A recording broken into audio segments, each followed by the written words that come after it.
नमस्कार, welcome to the study forum. मैं हूं श्रीकांत। भारत ने एक बहुत बड़ा झटका दे दिया है बांग्लादेश को। आज की सबसे बड़ी खबर यही है कि इंडिया ने बांग्लादेश के लिए ट्रांसशिपमेंट फैसिलिटीज़ को रोक दिया है और ये फैसला आया है मोहम्मद यूनिस की उस स्टेटमेंट के बाद जिसमें उन्होंने इंडियाज़ नॉर्थ ईस्ट को लैंडलॉक रीजन कहा था और ख़ुद को उस क्षेत्र का गार्जियन बता दिया था।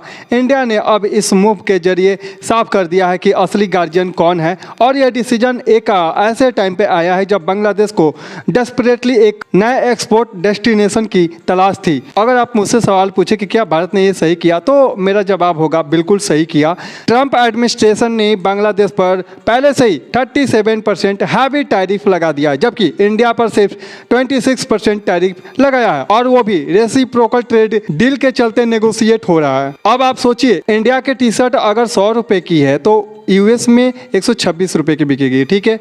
बांग्लादेश की टी शर्ट जो है वही 137 रुपये की भी। तो रिटेलर किसे प्रेफर करेगी? सिंपल है, इंडिया, है ना। मोहम्मद यूनिस ने उस यूएस गवर्नमेंट से रिक्वेस्ट की थी कि कुछ महीनों के लिए यह टैरिफ न लगाया जाए, वरना बांग्लादेश की इकोनॉमी सर्वाइव नहीं कर पाएगी।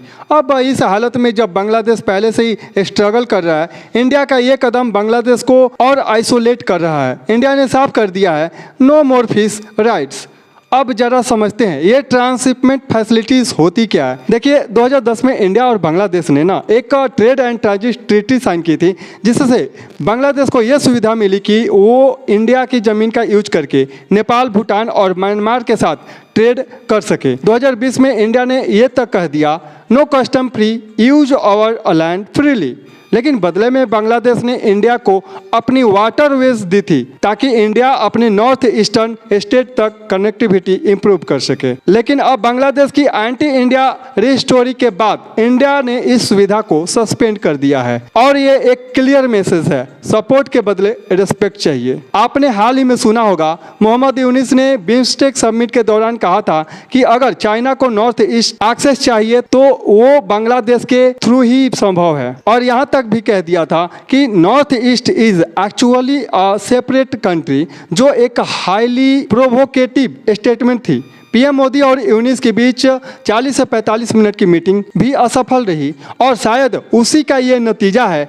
इंडिया ने साफ कह दिया है, जो मदद हम कर रहे थे वो अब बंद। बांग्लादेश अपने रास्ते और इंडिया अपने। और हाँ, अगर बांग्लादेश अपना स्टैंड बदले तो भारत के साथ ये रिश्ते फिर से संभव जरूर हो पाएगी, क्योंकि अंत में देखिए, उम्मीद पे दुनिया कायम है और ये उम्मीद आज भी बांग्लादेश और पाकिस्तान जैसे पड़ोसी अपनी गलतियों से सीखे और रीजनल ट्रेड और कनेक्टिविटी को मजबूती दे। अगर ये एनालिसिस पसंद आया तो वीडियो को लाइक और चैनल को सब्सक्राइब करना ना भूलें। धन्यवाद।